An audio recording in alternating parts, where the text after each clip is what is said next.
가장 성스럽고 행복해야 할 아들의 결혼식 날이었습니다. 20년 전 빚 때문에 사라진 뒤 생사조차 알 수 없었던 남편은 이미 사망신고까지 된 상태였습니다. 홀로 아들을 키워낸 어머니의 인생은 이제 막 기쁨으로 완성되는 듯 했습니다. 그때 화려한 턱시도를 입은 한 남자가 나타났습니다.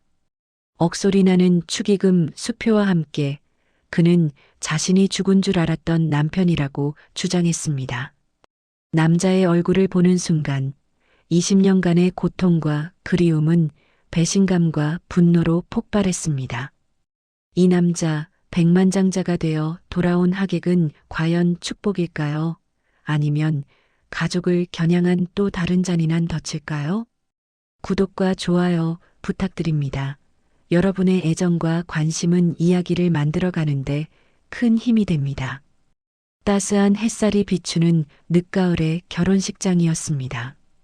홀로 아들을 키워낸 지선의 얼굴에는 잔잔한 미소가 떠나지 않았습니다.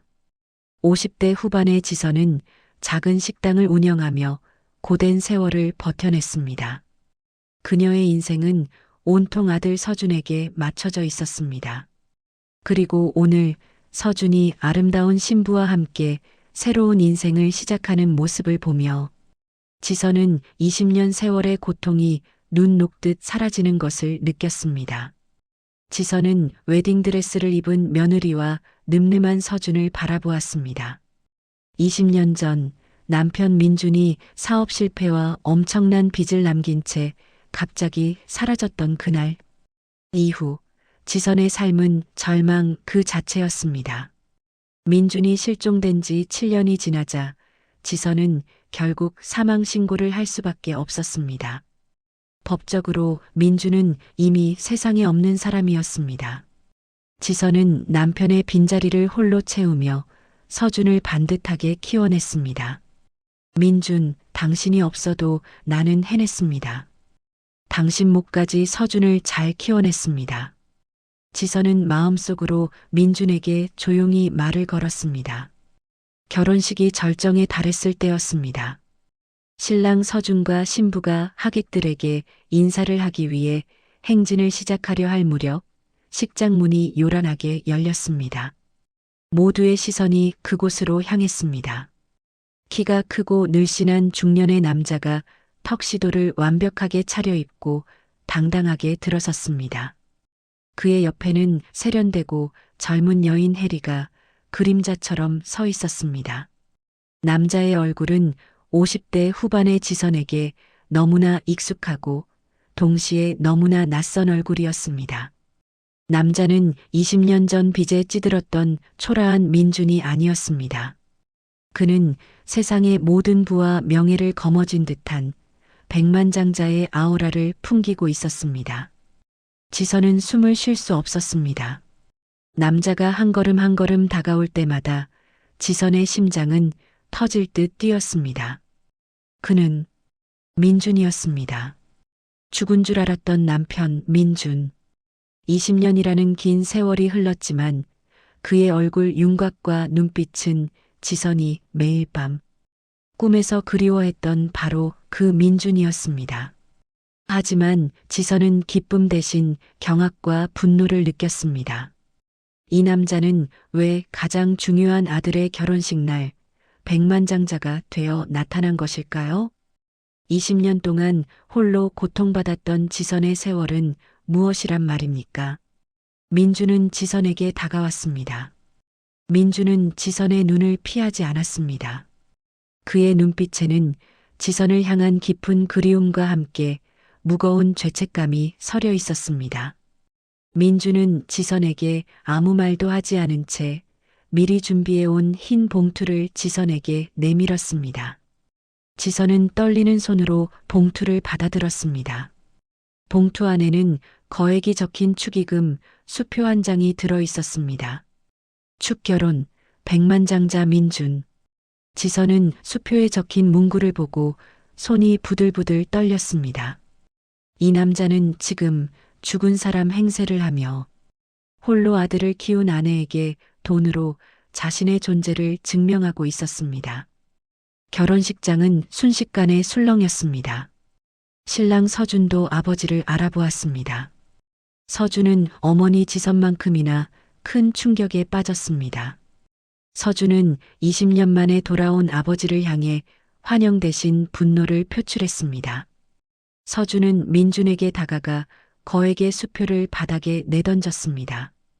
당신이 누굽니까? 당신은 우리 아버지 민준이 아닙니다. 우리 아버지는 20년 전에 이미 돌아가셨습니다. 당신은 대체 누구이기에 어머니를 기만하고 이 성스러운 자리를 더럽히는 것입니까? 서준의 목소리는 분노와 원망으로 떨렸습니다. 민준은 바닥에 떨어진 수표를 줍지 않았습니다. 그는 서준을 향해 미안함과 애정이 뒤섞인 복잡한 눈빛을 보냈습니다. 서준아, 나다. 내 아버지 민준이다. 너에게 연락할 수 없었던 사정이 있었다. 하지만 너의 결혼식은 꼭 축하해주고 싶었다. 민준의 목소리는 여유로웠지만 그의 눈빛은 20년 전에 그 나약하고 불안했던 남자와 다르지 않았습니다. 지선은 민준의 변명을 듣고 참을 수 없는 배신감에 사로잡혔습니다. 사정? 20년 동안 죽은 사람처럼 살았던 당신에게 대체 무슨 사정이 있었습니까? 당신 때문에 내가 서준이 이 모든 고난을 홀로 견뎌냈습니다. 당신이 백만장자가 되어 나타났다고 해서 당신이 20년 전에 내 남편이 될 수 있을 것 같습니까? 당신은 우리에게 사망 신고까지 했던 남편입니다. 법적으로도 당신은 존재하지 않는 사람입니다. 지선은 격앙된 목소리로 민준을 향해 소리쳤습니다. 그녀의 눈에서는 뜨거운 분노의 눈물이 흘러내렸습니다. 그녀의 분노는 단순한 배신감을 넘어 홀로 짊어져야 했던 인생의 무게가 폭발한 것이었습니다. 혜리는 민준을 보호하듯 지선과 서준 사이에 나섰습니다. 두 분의 심정은 이해합니다. 하지만 사장님은 돌아가신 것이 아니라 깊은 사정 때문에 연락을 끊을 수밖에 없었습니다. 지금은 두 분께 도움을 드리고 싶어 오신 것입니다. 혜리의 변명은 지선의 분노에 기름을 부었습니다. 지선은 혜리를 향해 날카롭게 쏘아붙였습니다. 당신은 누굽니까? 남편이 20년 동안 사라져 있을 때 당신은 남편의 옆에서 무엇을 했습니까? 당신이 남편을 백만장자로 만들었다는 것입니까? 지선은 혜리의 존재에서 민준의 부도덕한 성공과 배신의 증거를 찾으려 했습니다. 서준은 단호했습니다. 어머니, 이자는 이미 사망 신고된 사람입니다. 돌아가신 아버지를 모독하는 행위입니다. 당장 경찰을 불러 이자를 사기꾼으로 체포해야 합니다. 서준의 말은 지선의 이성을 일깨웠습니다. 민준은 법적으로 이미 죽은 사람이었고 지금은 자신의 신분을 속이고 나타난 불청객에 불과했습니다. 지선은 민준에게 냉혹하게 선언했습니다. 당신은 우리 가족에게 죽은 사람입니다. 나는 당신이 백만장자가 되어 가져온 더러운 돈을 원하지 않습니다. 나는 당신이 왜 우리를 버리고 죽은 척했는지 법정에서 진실을 밝혀야 한다고 생각합니다. 당신은 내 남편이 아닙니다. 당신은 죄인입니다. 민준은 지선의 차가운 선언에 결국 고개를 떨구었습니다. 그의 눈빛은 고통스러웠지만 그는 여전히 자신이 사라져야 했던 진짜 이유를 말할 수 없었습니다. 민준의 옆에 있던 혜리는 민준을 부축하며 식장을 빠져나가려 했습니다. 지선은 민준의 뒷모습을 보며 마음속으로 외쳤습니다. 당신이 20년 만에 돌아왔다면 백만장자가 아닌 가난한 남편으로 돌아왔어야 했습니다. 당신의 돈은 필요 없습니다. 나는 당신이 왜 나를 배신하고 서준을 버렸는지 그 진실을 원합니다. 아들의 결혼식장은 축복 대신 배신과 분노의 난장으로 변했고 민준의 20년 침묵은 결국 지선과 서준에게 법적 심판이라는 이름의 덫이 되어 돌아온 것입니다. 아들 서준의 결혼식장은 민준의 충격적인 등장으로 인해 아수라장이 되었습니다. 지선은 곧바로 경찰에 신분 위조 및 기만 행위로 민준을 신고하려 했지만 민준은 해리의 도움으로 법적 절차를 거치기 전 빠르게 식장을 떠났습니다. 결혼식은 예정대로 진행되었지만 지선과 서준, 그리고 하객들의 마음속에는 이미 폭풍우가 몰아치고 있었습니다. 20년의 세월, 죽은 사람으로 살았던 남편이 백만장자가 되어 나타난 이 기막힌 상황은 지선의 남은 인생을 송두리째 흔들고 있었습니다.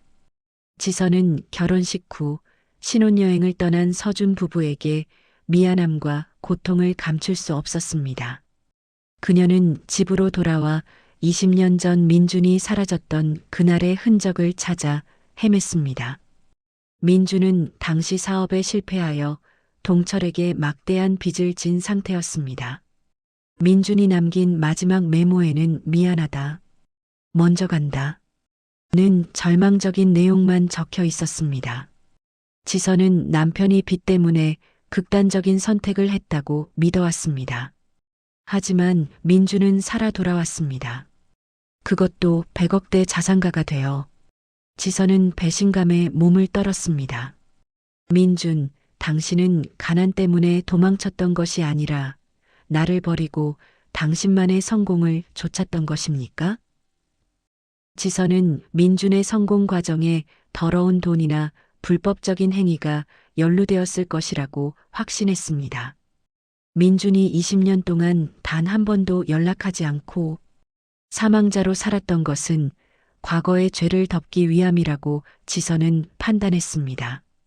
지선은 민준의 행적을 추적하기 시작했습니다. 지선의 작은 식당 단골 손님 중 한 명인 퇴직 형사 영만에게 도움을 요청했습니다. 지선은 민준의 과거 사업과 특히 동철과의 관계에 대한 숨겨진 비밀을 파헤치려 했습니다. 민준은 지선과 서준에게 연락을 시도했습니다. 민준은 지선에게 수많은 문자와 전화를 보냈지만 지선은 단 한 통도 받지 않았습니다. 결국 민준은 해리를 통해 지선에게 다시 접촉했습니다. 해리는 지선이 운영하는 식당으로 찾아왔습니다. 해리는 지선에게 정중하게 말했습니다. 사장님, 민준은 지선 씨와 서준 씨에게 어떤 해를 끼칠 의도도 없습니다. 20년 동안 홀로 고생하신 것을 알기에 이 돈으로 모든 것을 보상하고 싶어 하십니다. 해리는 거액의 수표가 담긴 봉투를 다시 지선에게 내밀었습니다. 지선은 해리의 말에 더욱 분노했습니다. 당신들은 지금 돈으로 20년의 세월을 사려는 것입니까? 내 남편이 빚 때문에 사라졌다면 가난하게 돌아왔어야 합니다. 백만장자가 되어 돌아온 것은 나를 기만한 것입니다. 당신은 민준이 성공하는 동안 옆에서 무엇을 했습니까? 당신과 민준의 관계는 무엇입니까? 지선의 날카로운 질문에 해리는 잠시 당황했지만 곧 표정을 수습했습니다. 저는 사장님의 비서이자 사장님의 성공을 도운 조력자일 뿐입니다. 지선 씨가 생각하시는 그런 관계가 아닙니다. 해리는 민준이 20년 전 사라진 진짜 이유를 일부 털어놓았습니다. 사장님은 20년 전 동철에게 큰 빚을 졌을 뿐 아니라 동철이 불법적인 사업에 사장님의 이름까지 끌어들였습니다. 동철은 사장님을 범죄자로 몰아 감옥에 가두려 했습니다. 사장님은 가족을 지키기 위해 동철의 위협으로부터 벗어나 죽은 사람처럼 살며 거액의 돈을 모으는 것만이 유일한 방법이라고 판단했던 것입니다. 해리의 설명은 민준이 가족을 지키기 위한 희생 때문에 떠났을 수도 있다는 가능성을 지선에게 제시했습니다. 지선의 배신감 속에 혼란과 의혹이 싹트기 시작했습니다. 하지만 지선은 해리의 말을 완전히 믿을 수 없었습니다.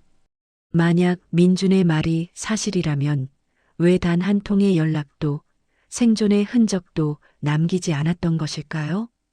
20년 동안 사망자로 살아야 할 만큼 절박했던 것일까요? 지선은 해리에게 민준이 어떻게 백만장자가 될 수 있었는지 그 성공의 출처를 밝히라고 요구했습니다. 해리는 사모님과 사장님의 명예를 위해 지금은 밝힐 수 없다며 구체적인 답변을 회피했습니다. 해리의 침묵은 민준의 성공 뒤에 밝힐 수 없는 어두운 비밀이 숨겨져 있다는 강한 복선을 남겼습니다. 한편 민준은 해리를 통해 지선과 서준의 일거수일투족을 보고 받고 있었습니다. 민준은 지선이 자신의 과거를 캐내고 있다는 사실을 알고 있었습니다. 특히 동철과의 관계가 수면 위로 떠오르는 것을 가장 경계했습니다. 민준은 동철을 만나기 위해 은밀하게 움직이기 시작했습니다. 민준은 동철과의 위험한 거래 때문에 어쩔 수 없이 지선과 서준에게 돌아왔음을 암시하는 듯 했습니다. 민준은 해리에게 말했습니다. 내가 20년 만에 돌아온 것은 돈 때문이 아니다. 동철에게 졌던 빚을 갚고 지선과 서준을 마지막으로 지키기 위함이다. 이 일이 끝나면 나는 다시 사라져야 한다. 민준의 말에는 시한부적인 절박함이 묻어 있었습니다. 민준은 지선에게 편지를 남겼습니다. 지선은 결국 그 편지를 읽었습니다. 편지에는 20년 동안 홀로 고생한 지선에 대한 진심 어린 사과와 서준을 잘 키워준 감사가 담겨 있었습니다. 그리고 편지의 마지막 문구는 지선을 다시 한번 혼란에 빠뜨렸습니다. 나는 너를 버린 것이 아니다. 나는 너를 지키기 위해 떠날 수밖에 없었다. 내가 돌아온 진짜 이유는 너희를 구원할 마지막 기회 때문이다. 민준은 자신의 성공 뒤에 숨겨진 더 큰 희생이 있음을 암시하고 있었습니다. 지선은 민준이 남긴 거액의 수표와 편지를 보며 괴로워했습니다. 남편의 20년 침묵이 배신이었는지 아니면 가족을 지키기 위한 고독한 희생이었는지 지선은 확신할 수 없었습니다. 하지만 민준이 돌아온 이유가 단순한 재회가 아닌 어떤 위험한 목적과 연관되어 있음은 분명했습니다. 지선은 영만에게 동철과 민준의 20년 전 사건을 더 깊이 파헤쳐 달라고 요청했습니다. 이제 지선은 민준이 남긴 거액의 돈 대신 남편이 사라진 진짜 진실을 밝혀내는데 자신의 모든 것을 걸기로 결심했습니다. 지선과 서준, 그리고 민준의 숙명적인 갈등은 이제 가족의 해체와 재건이라는 파국으로 치닫고 있었습니다. 아들 서준의 결혼식장은 민준의 충격적인 등장으로 인해 아수라장이 되었습니다. 지선은 곧바로 경찰에 신분 위조 및 기만 행위로 민준을 신고하려 했지만 민준은 해리의 도움으로 법적 절차를 거치기 전 빠르게 식장을 떠났습니다. 결혼식은 예정대로 진행되었지만 지선과 서준, 그리고 하객들의 마음속에는 이미 폭풍우가 몰아치고 있었습니다. 20년의 세월, 죽은 사람으로 살았던 남편이 백만장자가 되어 나타난 이 기막힌 상황은 지선의 남은 인생을 송두리째 흔들고 있었습니다. 지선은 결혼식 후 신혼여행을 떠난 서준 부부에게 미안함과 고통을 감출 수 없었습니다. 그녀는 집으로 돌아와 20년 전 민준이 사라졌던 그날의 흔적을 찾아 헤맸습니다. 민준은 당시 사업에 실패하여 동철에게 막대한 빚을 진 상태였습니다. 민준이 남긴 마지막 메모에는 미안하다. 먼저 간다. 는 절망적인 내용만 적혀 있었습니다. 지선은 남편이 빚 때문에 극단적인 선택을 했다고 믿어왔습니다. 하지만 민준은 살아 돌아왔습니다. 그것도 100억대 자산가가 되어 지선은 배신감에 몸을 떨었습니다. 민준, 당신은 가난 때문에 도망쳤던 것이 아니라 나를 버리고 당신만의 성공을 쫓았던 것입니까? 지선은 민준의 성공 과정에 더러운 돈이나 불법적인 행위가 연루되었을 것이라고 확신했습니다. 민준이 20년 동안 단 한 번도 연락하지 않고 사망자로 살았던 것은 과거의 죄를 덮기 위함이라고 지선은 판단했습니다. 지선은 민준의 행적을 추적하기 시작했습니다. 지선의 작은 식당 단골 손님 중 한 명인 퇴직 형사 영만에게 도움을 요청했습니다. 지선은 민준의 과거 사업과 특히 동철과의 관계에 대한 숨겨진 비밀을 파헤치려 했습니다. 민준은 지선과 서준에게 연락을 시도했습니다.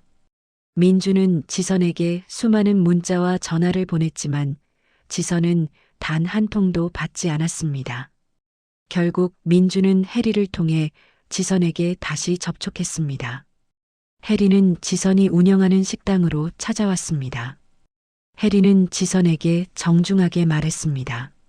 사장님, 민준은 지선 씨와 서준 씨에게 어떤 해를 끼칠 의도도 없습니다. 20년 동안 홀로 고생하신 것을 알기에 이 돈으로 모든 것을 보상하고 싶어 하십니다. 해리는 거액의 수표가 담긴 봉투를 다시 지선에게 내밀었습니다. 지선은 해리의 말에 더욱 분노했습니다. 당신들은 지금 돈으로 20년의 세월을 사려는 것입니까? 내 남편이 빚 때문에 사라졌다면 가난하게 돌아왔어야 합니다. 백만장자가 되어 돌아온 것은 나를 기만한 것입니다. 당신은 민준이 성공하는 동안 옆에서 무엇을 했습니까? 당신과 민준의 관계는 무엇입니까? 지선의 날카로운 질문에 해리는 잠시 당황했지만 곧 표정을 수습했습니다. 저는 사장님의 비서이자 사장님의 성공을 도운 조력자일 뿐입니다. 지선 씨가 생각하시는 그런 관계가 아닙니다. 해리는 민준이 20년 전 사라진 진짜 이유를 일부 털어놓았습니다. 사장님은 20년 전 동철에게 큰 빚을 졌을 뿐 아니라 동철이 불법적인 사업에 사장님의 이름까지 끌어들였습니다. 동철은 사장님을 범죄자로 몰아 감옥에 가두려 했습니다. 사장님은 가족을 지키기 위해 동철의 위협으로부터 벗어나 죽은 사람처럼 살며 거액의 돈을 모으는 것만이 유일한 방법이라고 판단했던 것입니다. 해리의 설명은 민준이 가족을 지키기 위한 희생 때문에 떠났을 수도 있다는 가능성을 지선에게 제시했습니다. 지선의 배신감 속에 혼란과 의욕이 싹트기 시작했습니다. 하지만 지선은 해리의 말을 완전히 믿을 수 없었습니다.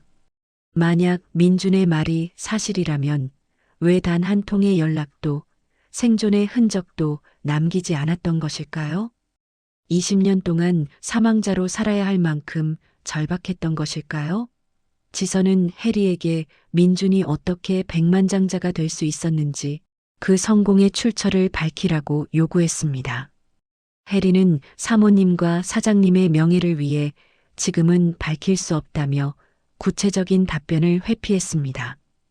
해리의 침묵은 민준의 성공 뒤에 밝힐 수 없는 어두운 비밀이 숨겨져 있다는 강한 복선을 남겼습니다. 한편 민준은 해리를 통해 지선과 서준의 일거수일투족을 보고 받고 있었습니다. 민준은 지선이 자신의 과거를 캐내고 있다는 사실을 알고 있었습니다. 특히 동철과의 관계가 수면 위로 떠오르는 것을 가장 경계했습니다. 민준은 동철을 만나기 위해 은밀하게 움직이기 시작했습니다. 민준은 동철과의 위험한 거래 때문에 어쩔 수 없이 지선과 서준에게 돌아왔음을 암시하는 듯 했습니다. 민준은 해리에게 말했습니다. 내가 20년 만에 돌아온 것은 돈 때문이 아니다.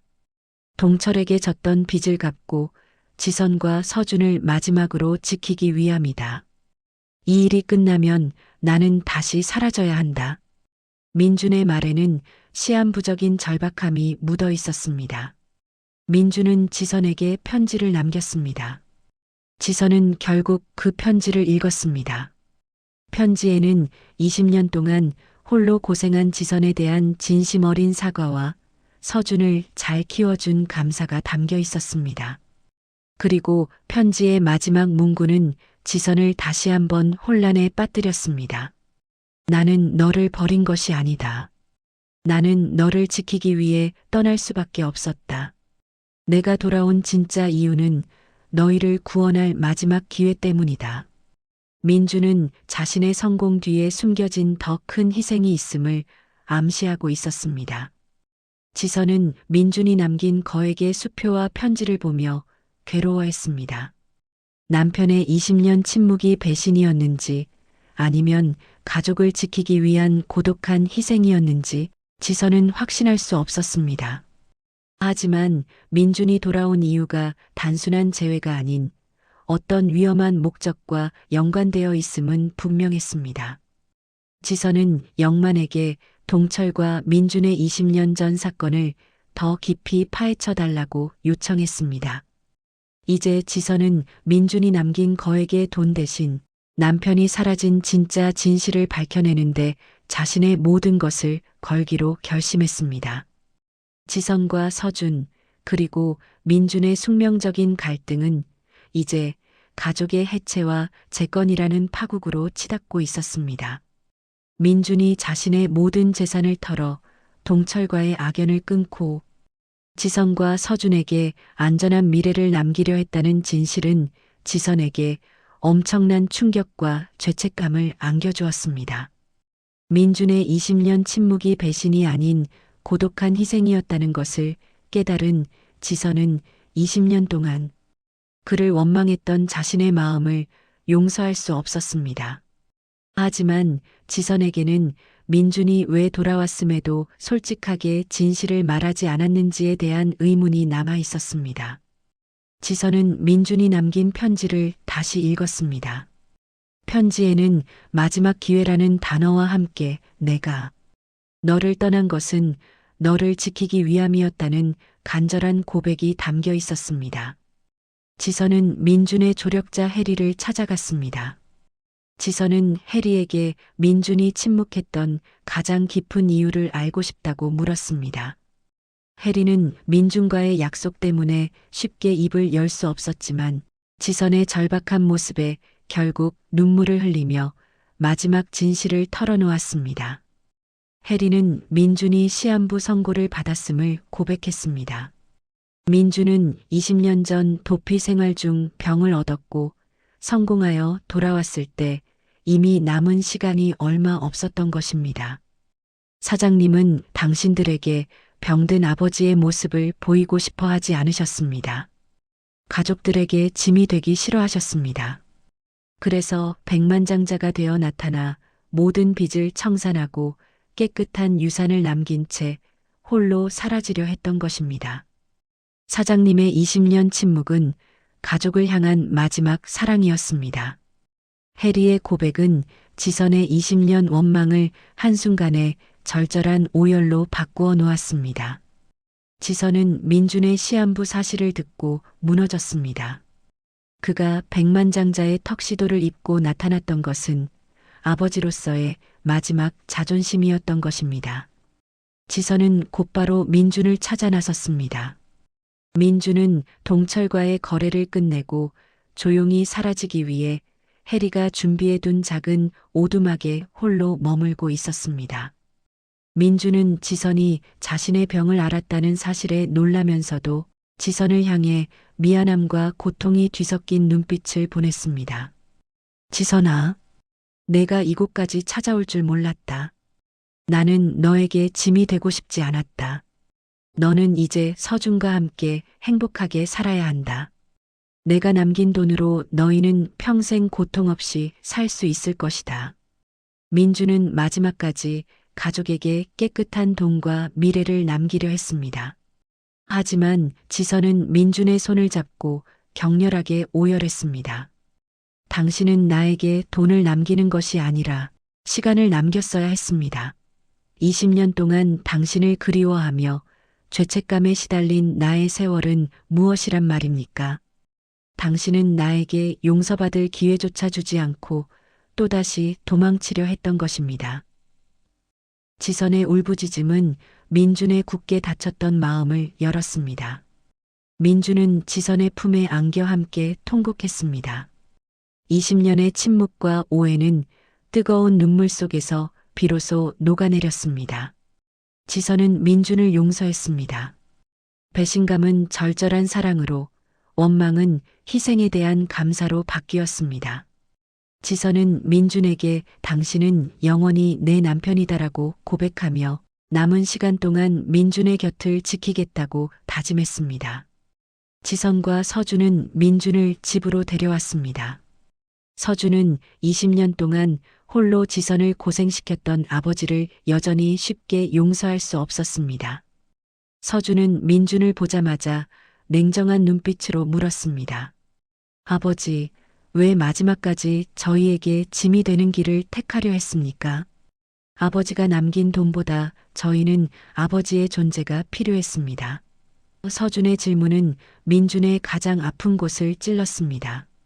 민준은 아들 앞에서 아버지로서의 자존심이 무너지는 것을 느꼈습니다. 민준은 서준에게 고백했습니다. 서준아, 미안하다.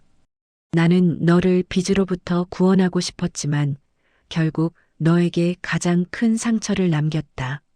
나는 너에게 돈 대신 아버지의 사랑을 남겼어야 했다. 너를 버린 것이 가장 큰 죄다. 아버지를 용서해다오. 민준의 진심 어린 사과는 서준의 얼어붙었던 마음을 녹였습니다. 서준은 아버지의 희생과 고독을 이해했습니다. 서준은 눈물을 흘리며 민준의 손을 잡았습니다. 아버지, 이제 더 이상 혼자가 아닙니다. 저희가 아버지의 마지막을 함께 하겠습니다. 가족의 해체는 사랑과 용서라는 이름 아래 재건되었습니다. 지선과 서준은 민준의 마지막을 함께 했습니다. 20년 동안의 공백은 짧은 시간이지만 밀도 높은 진정한 가족의 사랑으로 채워졌습니다. 민준은 아내 지선과 아들 서준의 따뜻한 보살핌 속에서 평화로운 마지막 순간을 맞이했습니다. 그는 지선에게 고맙다. 그리고 사랑한다. 는 마지막 말을 남기고 눈을 감았습니다. 민준의 얼굴에는 20년 동안 그를 괴롭혔던 죄책감 대신 평화가 깃들어 있었습니다. 민준의 장례식 후 지선과 서준은 민준이 남긴 거액의 유산을 사회에 환원하고 가족을 지키려 했던 아버지의 희생이라는 진실만을 간직하기로 결정했습니다. 지선은 민준과의 20년 만의 재회가 슬픔이 아닌 구원이었다고 믿었습니다. 서준은 아버지의 사랑과 희생을 통해 가족의 진정한 무게와 의미를 깨달았습니다. 아들의 결혼식장에 나타났던 백만장자 하객은 결국 가족의 상처를 치유하고 사랑의 씨앗을 남긴 구원자였습니다. 20년의 침묵 끝에 돌아온 남편은 지선과 서준에게 가장 소중한 유산인 진정한 가족의 의미를 선물하고 떠났습니다.